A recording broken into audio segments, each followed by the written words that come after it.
Fast roads, fantastic scenery, and the return of the champion.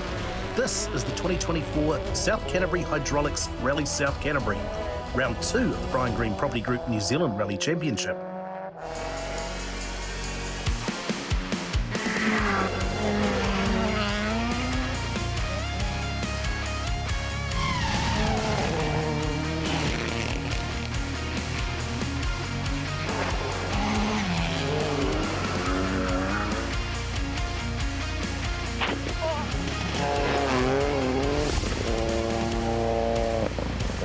Round 1, Rally Otago had seen a titanic battle between two young drivers, Jack Hawkswood in a Toyota and Robbie Stokes in a Ford.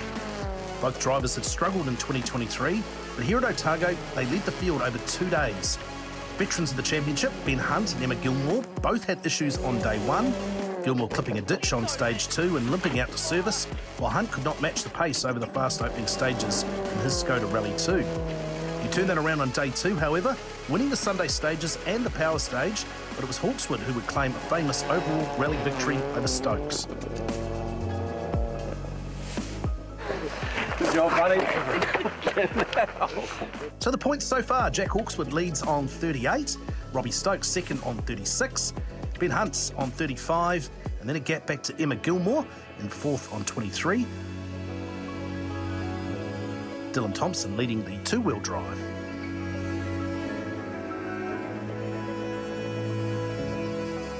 The Stokes Motorsport team is based at the home of Brian and Anne Stokes, just north of Christchurch at Waikuku. The Stokes family has had a presence in this area for over 150 years, and rallying has been part of this family for over 2 generations. It was a year to forget for us. It's just really hard when it just keeps happening. It starts eating away at you a lot. Just going to rallies and not knowing whether you were going to make the finish of the first stage or the finish of the rally was gut-wrenching. But we'd stay resilient and yeah, here we are and got a good result at Otago. Jack really deserved it. It took me a while for it to actually sink in. At first I was thinking, damn, I really wanted that win, but it was slowly sort of going away, like to have one car at the finish, let alone 2, so it was just a great result for the whole team with the work we've all put in. It's just, yeah, big monkey off the back, I guess. When I first started, the car was unreliable, so when I was driving it, I had to drive it as fast as I could because otherwise I'd just get no information from it, just sort of dawdling. So that was really difficult to develop my driving style and develop the car as well. We were getting more of the same thing where the car was getting prepared, so we decided let's try and do it ourselves, and as soon as we've done that, we've changed a lot of things on the car, and yeah, it seems to have paid dividends, so it's looking really good. We've done Otago with almost no faults, and we've found the faults that we did have for Timaru coming up this weekend, so it's been a long road, but we're yeah, I think we're on the right path to yeah, doing something special and hopefully getting a rally one maybe this year, if not next year. Hayden and a lot of my mates have always told me, just stay on the road, just stay on the road. I'm like, yeah, righto. And when you're in the car and everything's going at 200 mile an hour, and 100 mile an hour, sorry, and it's quite easy to get out of context and thinking, okay, yeah, the car's going really well here, but you don't know how close you are to danger in those moments. And those moments over the years that I've had enough of, unfortunately, I've learned a lot from them as well, because now I can identify when I'm in that sort of, I call it that danger zone where everything's going too well, and you sort of need to dial it back. It's a hard place to be in and a hard place to get out of as well. So yeah, I think this year will be like knowing exactly when I'm there and putting myself back, sort of thing. I'd say for Dad, it's a huge part. He loves the engineering side of things and making things go fast, like he has for 40 plus years, sort of thing. So he's always built cars in the shed at home with his uncles and granddads, and yeah, I'm not so much on the development side of it, but I love driving the thing, so yeah, it's a pretty good combination, I guess. I'd never lost the love for the sport. We stuck through it. I like, whenever I jump in this car, even to drive it to the, I don't know, down the road for a wheel alignment or something, it's just magic.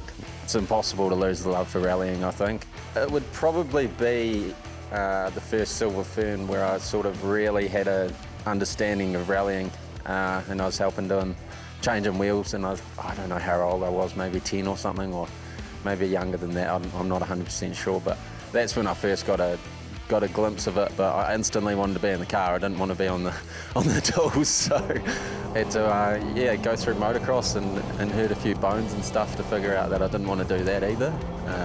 And then finally got in the car in 2016, and haven't looked back.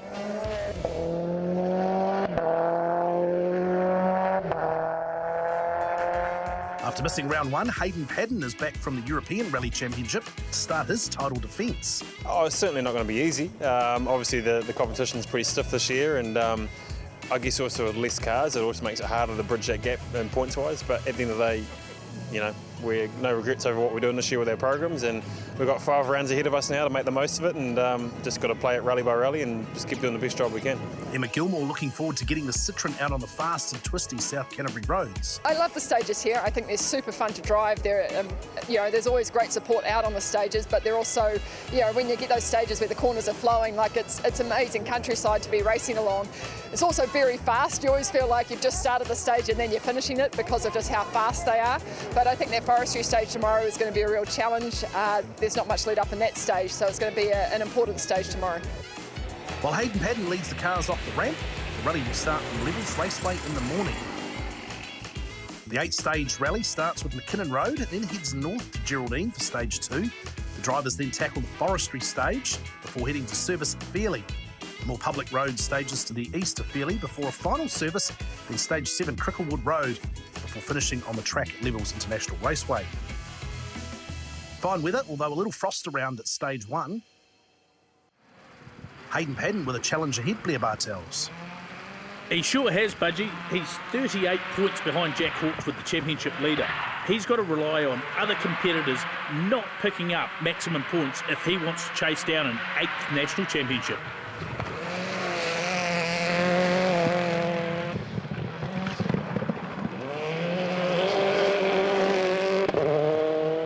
Paddon's time here, 8 minutes 37.9.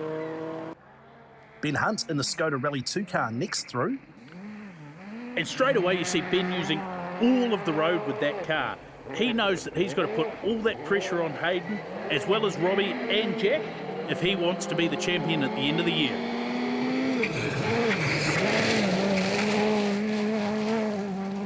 And I mean all the road.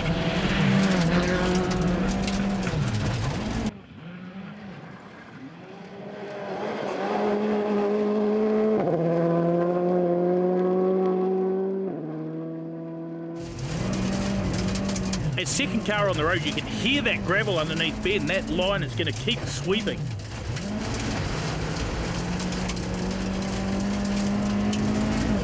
Hunt will finish the stage in 8 minutes 45.4, 7.5 seconds slower than the AP4 Hyundai. Jack Hawkswood now the championship leader. Now he has to back that up. And this is a position that Jack's never been in before. He's now the hunted. And that group that's hunting him has never been fiercer.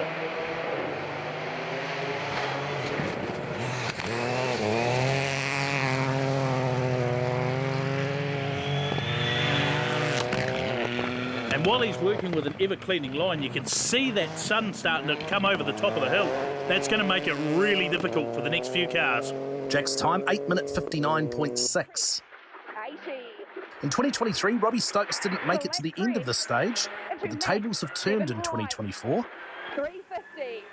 And with the changes that the team's made that saw a great result at Otago, it's given them a lot of confidence moving forward. And that's really translating into what we see in terms of stage times.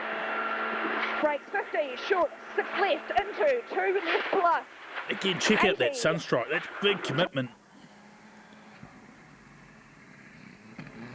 This is one of the tighter sections of the stage. It really runs across flowing hilltops. Very, very fast bit of road.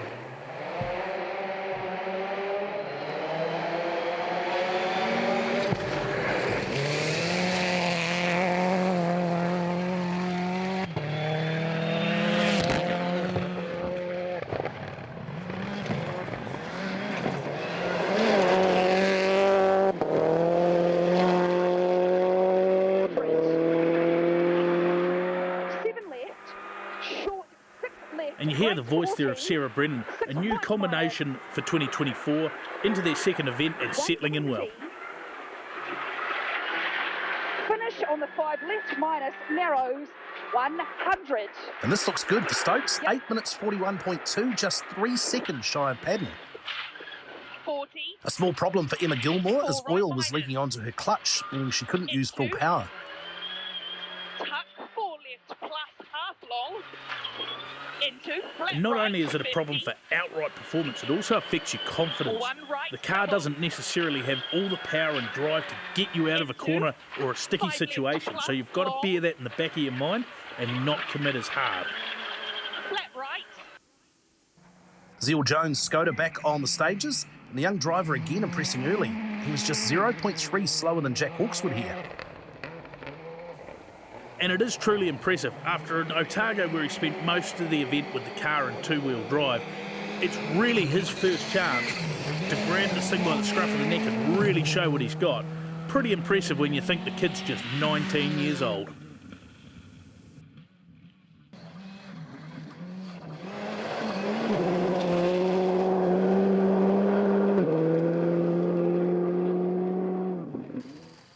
Also repaired and looking pristine, the Mitsubishi Mirage AP4 of Stuart Reid. This has been a big effort. It's only sort of 3.5 weeks by the time you turn a car around. And there was a lot of damage done in the fire at Otago. It does a lot of things like melting wiring looms that have all got to be replaced. It's great to see Stuart back out there. He's gaining in confidence with this car every time he drives it.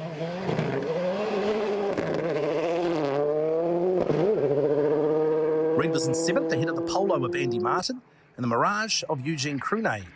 These two drivers have been swapping times on day one of Rally Otago until Martin retired sick.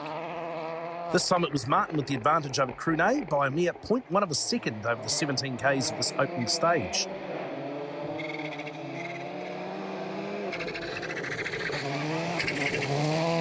And this car's actually for sale. It's great to see Andy out actually using it as it's intended.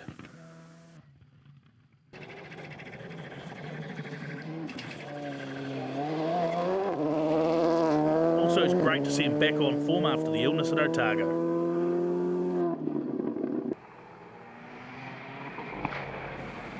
This is a car with great pedigree that Eugene and Philippe run.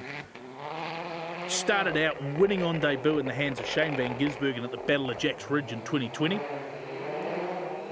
Then also passed through our championship sponsor Brian Green's hands for a couple of years. And now into the hands of Eugene and Philippe. It's great that they come over from New Caledonia for every event. They've been passionate supporters of New Zealand rallying.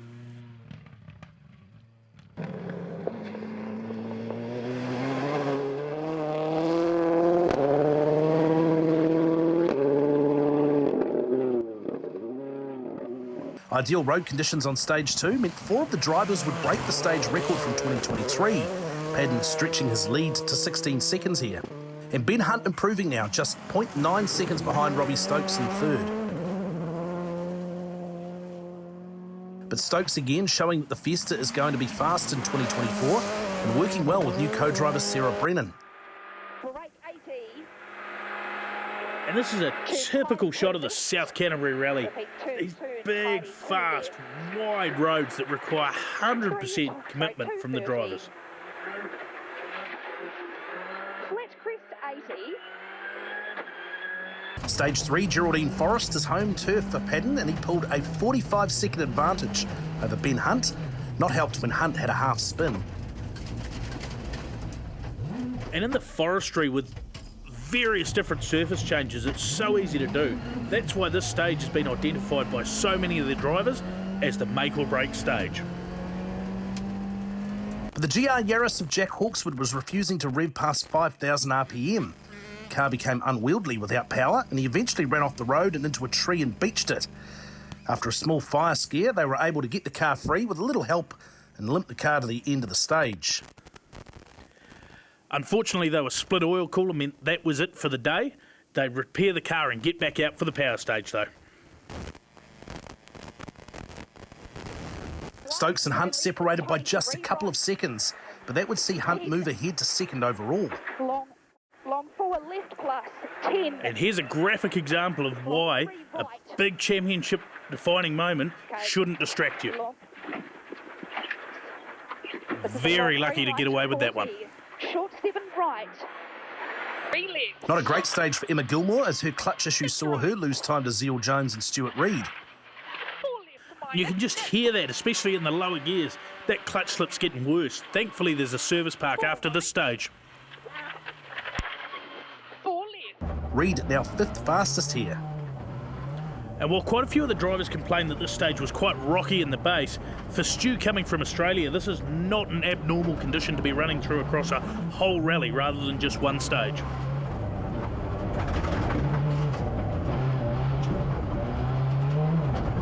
But early retirement for Andy Martin. Into 4 right, okay.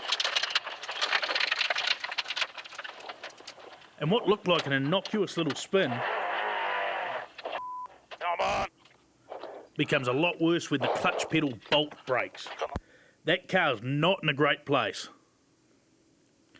There you see Andy running up the road to warn the oncoming competitors. The last thing we want to see is two cars colliding.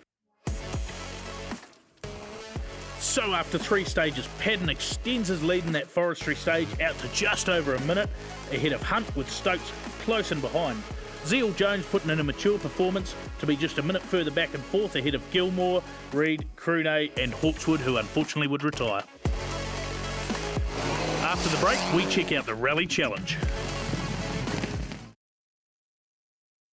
Welcome back to the Brian Green Property Group New Zealand Rally Championship. Round 2 at South Canterbury, from the historic Timaroon on the coast to the foothills of the Southern Alps. 11 crews competed for the Rally Challenge here with a wide variety of machinery, from Carter Strang in the Mitsubishi Evo 10 to the Subaru H6 cars like this of Amy Keeley, to the historic Group A cars like this Evo 3 of Rally Otago winner Andrew Graves. Rally Challenge competition was close from the start, with Caleb McDonald and his Mitsubishi taking a narrow 0.6 second lead over the older Evo 3 of Andrew Graves.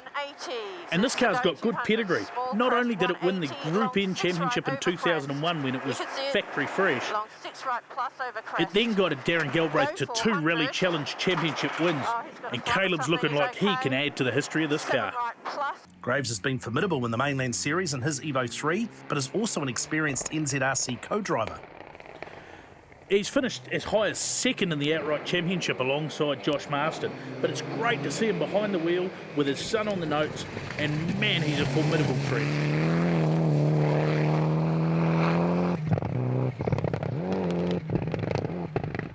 Mark McMillan backing up a strong showing at Otago, 3rd in the opening stages of the morning. Jay Pittham's just a few seconds back and forth on the opening stage. Time lost on stage 2 would see him drop to 6th by the first service. Auckland driver David Sievers making his first appearance in 2024, and by stage 3 he'd moved up to 2nd overall behind Graves, as McDonald dropped to 4th. And Dave missed the opening round, but him joining adds strength to what's already a very strong Rally Challenge field.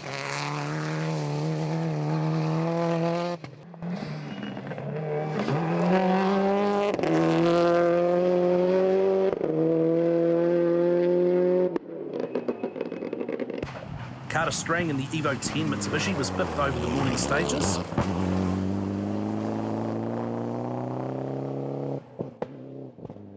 James McDonald led the H6 Subarus. These cars not as powerful as the Turbo WRX, but still quick and an affordable way to get into 4-wheel drive rallying. James has been raising a few eyebrows with performances in these cars over the last few years. He's continuing to do so today.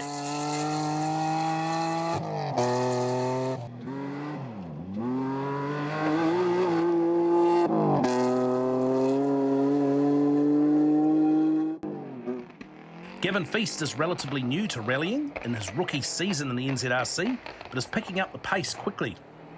In fact, he only did his first rally halfway through last year in a far more basic Impreza, but now he's got a good car, it's the ex-Dylan Thompson Mike Young car, and he's jumped in the deep end of the New Zealand Rally Championship.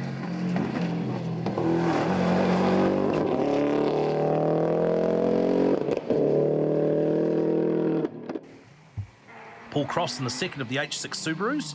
Cross, a former World Marathon jet boat class champion, was within a minute of Feast. Paul was also one of the early adopters of the H6 concept. He knows how to get the most out of these cars.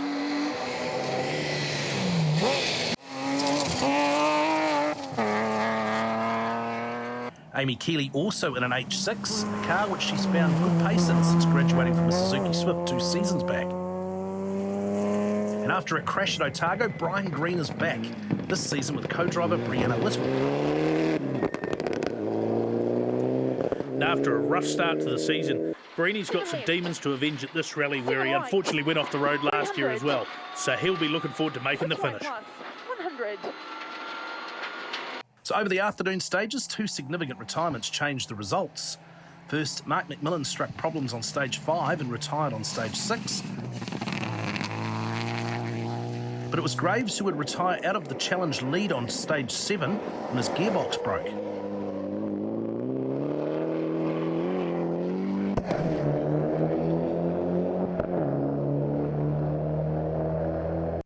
So David Sievers would take over the lead and hold on for his first challenge win of 2024.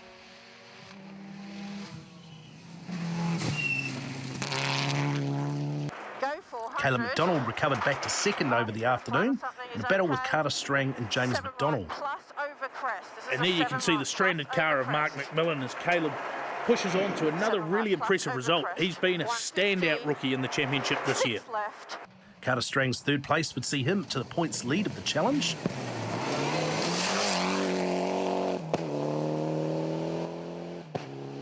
While James McDonald in fourth place, and first of the Group A challenge cars, having a bit of fun here chasing NZRC title sponsor Brian Green around levels.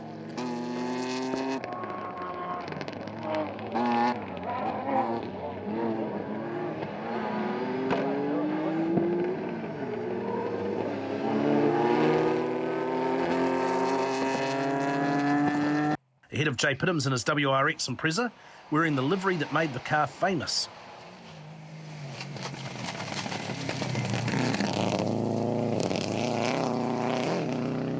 Gavin Feast 6th in his WRX STI.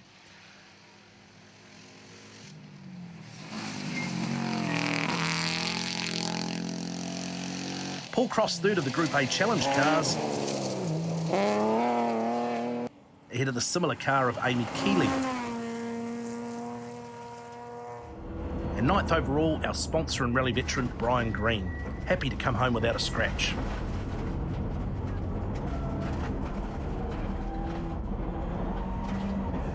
Four competitors entered the two-wheel drive rally challenge, led by Timaru local Darren Galbraith. Such was the pace of the Fiesta that he won 7 of the 8 stages on his way to victory in the class. And after an engine rebuild over the off-season, the car's now at to 2.3 litres, and Darren knows absolutely how to extract the maximum out of it. Jared Parker has kept his lead in the series with another great day on the gravel. 6 left minus opens. Repeat into 6 left minus opens. For Jared, he knows Darren's only doing one round, so he's not really a championship threat, and that's not where the battle is. 50. Parker finished the day with stage victory on the track at levels.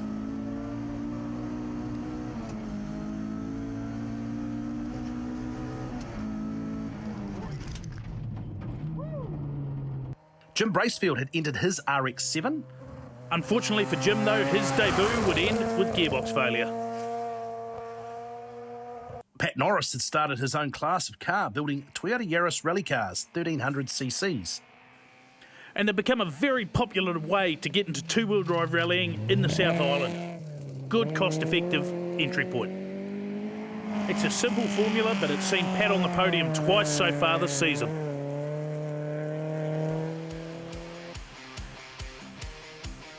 So confirming Dave Sievers takes his first win of the season ahead of Caleb McDonald, with Carter Strang third just over a minute back. James McDonald first to the Group A cars ahead of Jay Pittams, Gavin Feast in sixth, then Paul Cross and Amy Keeley. And in the two-wheel drives, Darren Galbraith taking that win ahead of Jared Parker and Pat Norris, while unfortunately retirement for Jim Bracefield. Coming up, it's time to test the two-wheel drives on the stages at South Canterbury. Welcome back to the Brian Green Property Group New Zealand Rally Championship. The Fiesta two-wheel drive cars have opened the door to young New Zealand talent for many years, and in 2024 it's the turn of Jack Stokes, younger brother of Robbie, to get his break in the NZRC. I know Robbie's had a lot of success in the car, and it's he's set the bar, so I'm always chasing him, I guess. I've been in the car with him quite a bit, and he's basically shown me a lot of how to drive the car and where to brake and all that sort of stuff. So I've sort of learnt a lot from that, and I just sort of attack everything. I think there's still a lot of pace in the car.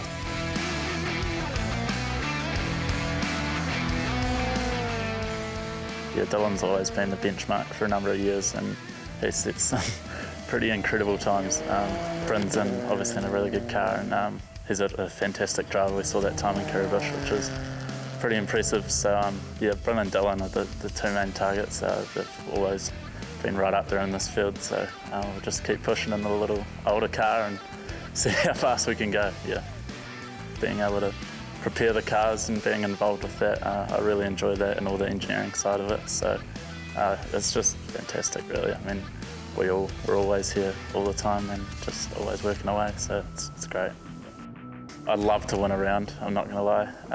Yeah, I mean, we've ticked off a stage win, so hopefully we can get a couple more of those and then just build from there and just build the speed and build my confidence, and just, yeah, that's the main goal. I'm Jack Stokes, and I'm looking forward to some great results in the NZRC two-wheel drive category. But the person to beat in this class is Dylan Thompson. The 2023 champion was fastest on 7 of the 8 stages in his Fiesta Rally 4. Dylan's proven himself time and time again to be the benchmark in two-wheel drives. He started out his career in the ST150s. He took 1 year out in four-wheel drive rallying, where he got 3rd in the outright championship. He then came back to two-wheel drive because of budget, and he's absolutely a fantastic yardstick for the other young guys to measure themselves against. 4 left, close and junction narrow bump, 400 down. Of course, this is a little 1 litre 3-cylinder turbo motor that well and truly puts out more power than the 2 litres that were in the earlier cars. Open 6 over 30. And in this forestry stuff is where all of that experience Dylan has will really come to the fore. The ability to read the change in road surfaces is a massive advantage. And this is the kind of stage where he'll take out a fair bit of time. 5 left minus, opens 40. Yeah, we just had a little bit of a moment, a misjudge and a note, and yeah, went a bit wide on a crest and thought for once it might have been all over, but luckily, thankfully, South Canterbury has a big way to the banks and the fences, so there was enough time to gather it up.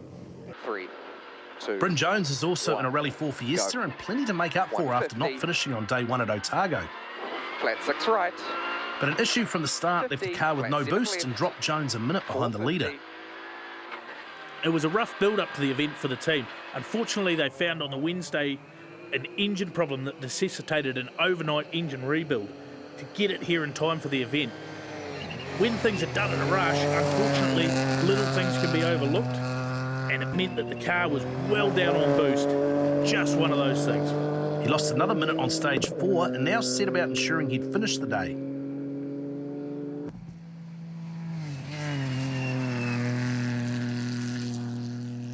Jack Stokes started well, second fastest in stage 1 and stage 2.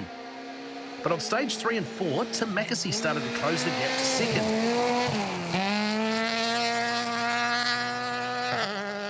Mackesy still driving his Fiesta R2T, while his new Rally 4 car is held up on paperwork issues. James Worker has a similar R2 car to Stokes. These older cars have less horsepower and being non-turbo require a different driving style. Check out the commitment there from Dylan across that bridge.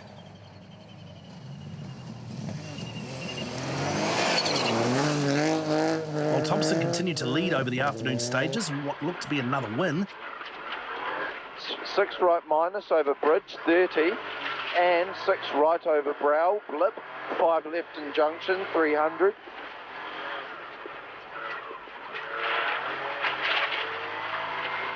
Flat 6 right, 300. The battle for second was close fought. Stokes kept an advantage over Mackesy through the afternoon stages, but on stage 7 he lost a minute when he broke his gear lever, which would prove crucial. Mackesy had been faster on stages 5 and 6, and claimed second place with a 37-second advantage after Stokes had slowed through stage 7. James Worker scored at another 4th place. And having put up some pretty strong results in four-wheel drive cars, James jumped into the Fiesta and he's jumped right into the fire. The competition in this class is so hot. And Bryn Jones made up for a frustrating day by winning the Tarmac Sprint at Levels Raceway in Stage 8.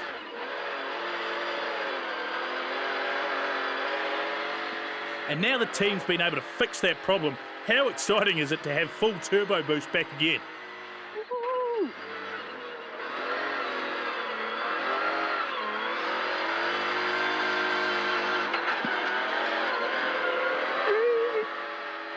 There were 4 other two-wheel drive competitors from the historic and open classes. Paul Fraser was back in his replica Massport Escort Mark II RS 1800. And with those CB spotlights on the front, that really just completes the throwback to the 1980s.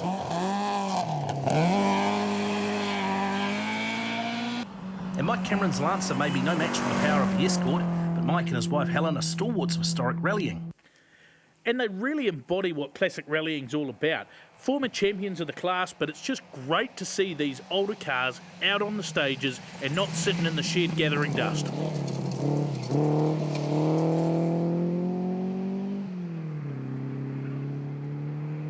Dave Strong and Willie Hawes had entered open two-wheel drive, and the two cars could not be more different. Hawes' Toyota 86 is based on the production Toyota 86 with a 3-litre H6 engine. Dave Strong's Honda is a real rally special. Not only is the engine mid-mounted, but replacing the stock Honda Jazz unit is a supercharged 300 plus horsepower V6 engine.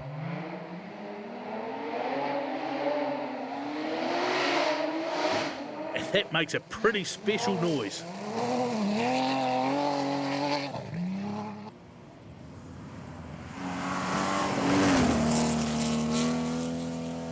In the end, Strong's experience and the superior power paid off, the Honda driver taking the victory.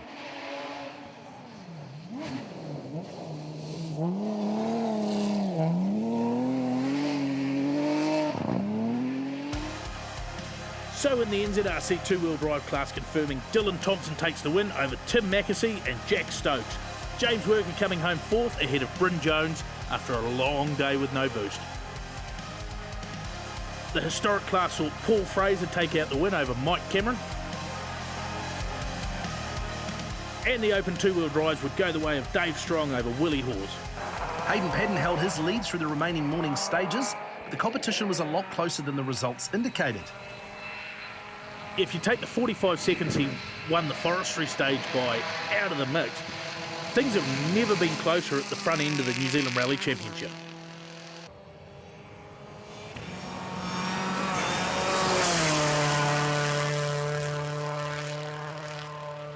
Power Stage 6 saw Padden with a narrow 4-second victory over the 26Ks.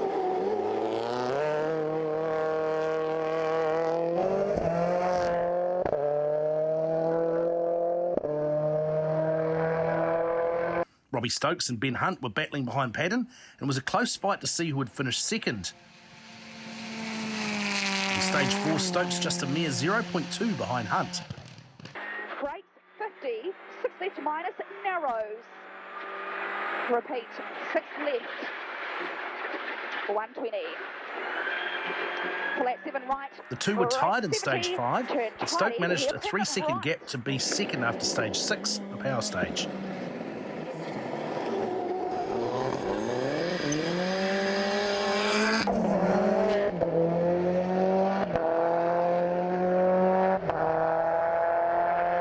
It was great to see how close the fight was between the AP4 Ford and the Rally 2 Skoda.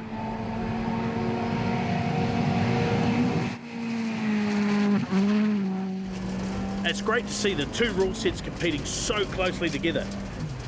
The Rally 2 car, that's the factory developed car run right through the World Championship. The AP4 car, built and developed in New Zealand by multiple different teams.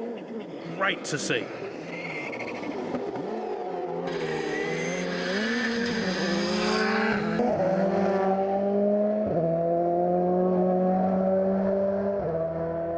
Jack Hawkswood was out for the day but returned to compete the power stage. He was rewarded with second on the stage to at least gain 4 championship points from the day. Zeal Jones holding 4th place here. And in only a second event in this car, he really is showing maturity beyond his 19 years. Right in junction. caution, don't go wide. It's a very clear instructions there from Auntie Waverley on the notes. 120 flat 6 right, last. Unfortunately, Emma Gilmore was forced to drive with gearbox oil leaking onto her clutch for the rest of the rally, although her team had done all they could to mitigate the issue. It really just becomes a case of getting the car to the finish. There's still good points available for making sure that the car is at the finish. 7 right, braking 80, clip 3 right long.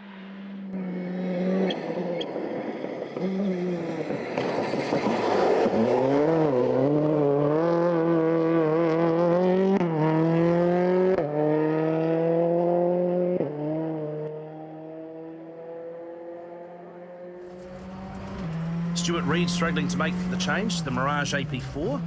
And a big improvement over the production cars for these new generation cars is the way that they brake. Now, to get to the limit of where that braking is, you've got to go past it to understand where it is.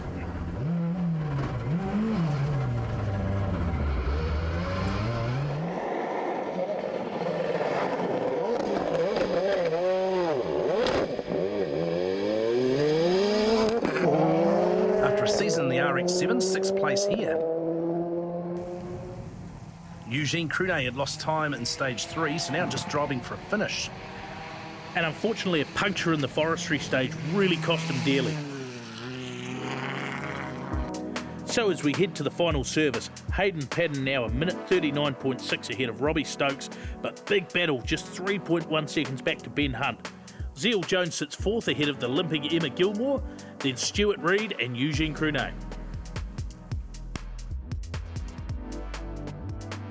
Yeah, so far so good.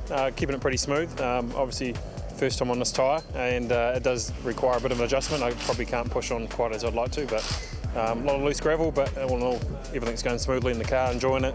Lots of sideways, and yeah, nice stages. Yeah, I stalled about 10k in and lost a bit of time, and probably paying for it a bit now, being 3 behind Robbie. But yeah, it was actually pretty difficult. It had a lot of bits and pieces that could catch you out, and a lot of places you could get punches, and yeah, it'd actually be pretty clean. So probably wasn't the best feeling like you like in forestry, but yeah, it was yeah, definitely probably deal breaker, in terms of the rally if you did something wrong in there. Well, Jack Hawkswood was thankful for the rallying community that meant he could get out and get some power stage points. We had Kingsley Jones come over and give us a hand. We had a few of the Padden boys in there giving us a hand, and it's really cool to see. It's just our rallying family. We all come together to help each other out, and yeah, it's really good to see. Coming up, battle for second goes to the wire at Levels Raceway.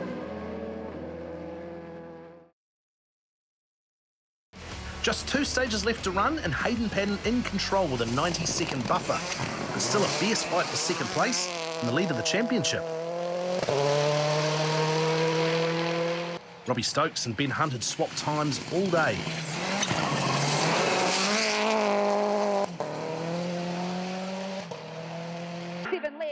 But in this stage, he wouldn't just battle with Hunt, he was battling with Padden and would take the stage win. 2.6 seconds faster. 250. Flat right over crest, sealed, 120. Hunt was within 6 seconds by the end of stage 7.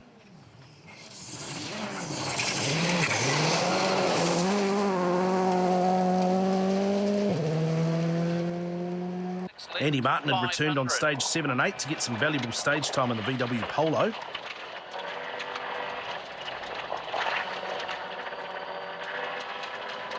Flat 7 right, 500. As it had been before he retired, Martin's time was very close to Eugene Crunet. Crunet would finish the day in 7th place. And having lost all that time in the morning with the puncture, it really was a case of just pushing on and making sure that he got to the finish. Stuart Reid would finish 6th in the Mitsubishi.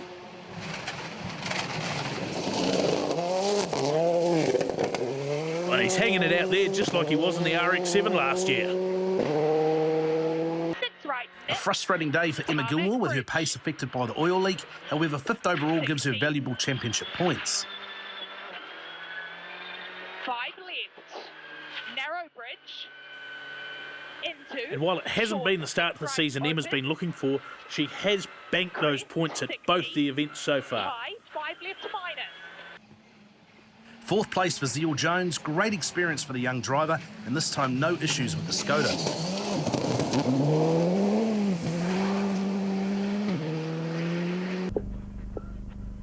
Such a good drive, he'd be awarded the MRF Tyres Drive of the Rally. Enter pit lane. To the right, you can see the red control board.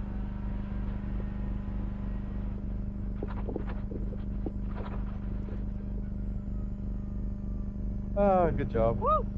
Well done, mate. Well done. The battle for second literally down to the wire for Ben Hunt and Robbie Stokes. Hunt looking to make up 6 seconds over Stokes in order to claim second.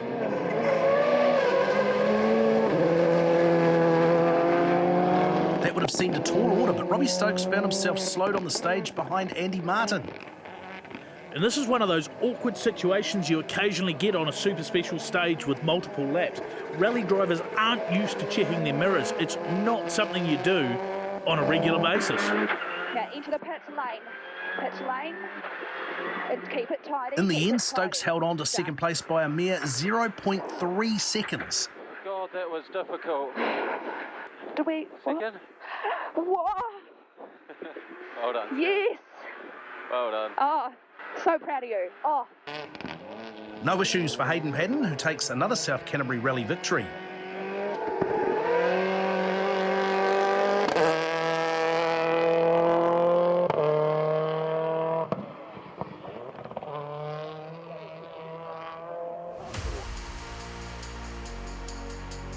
So Paddon's winning margin, 1 minute 43.9, most of that gained in the forest on stage 3. Stokes holds off Hunt for second, while Jones finishes fourth, 1 minute 37 ahead of Emma Gilmore. Then Stuart Reid and Eugene Crunet. Yeah, we've just got to obviously keep racking up the points. So today was just a matter of having a good clean day. We targeted the forest stage, so we had a good stage through there, and then the rest of it's just been looking after the gap. So it's been obviously interesting watching Robbie and Ben with their close fight, and well done to both of them. But yeah, good to get the perfect score this weekend. Amazing day. Car ran awesome. Sarah did an awesome job, and the team did an amazing job as well. Both cars home again without sort of really a scratch on them. I guess I've got a few more scratches than Jack, but yeah, that's rallying. Women ran out a bit of talent third corner in and ran into the sand trap, so a little bit disappointing, and obviously that stall in the forestry this morning lost us 4 or 5 seconds, but no, it was an awesome weekend. Had great fun on the stages. The public roads are insane, really fast, probably a bit too fast for a WC2 car, but yeah, had a ball. It was always good weather down here, and yeah, just grouse roads. Overall, NZRC points sees Robbie Stokes with a 4-point lead on Ben Hunt. Jack Hawkswood using the power stage points today to stay 1 point ahead of Emma Gilmore and Zeal Jones. Dylan Thompson leads the two-wheel drive, and today's win sees Hayden Paddon into 7th overall. The championship heads south, deep south in fact, for the Southern Lights Rally based in Invercargill. First time this event has been in the championship since 2006.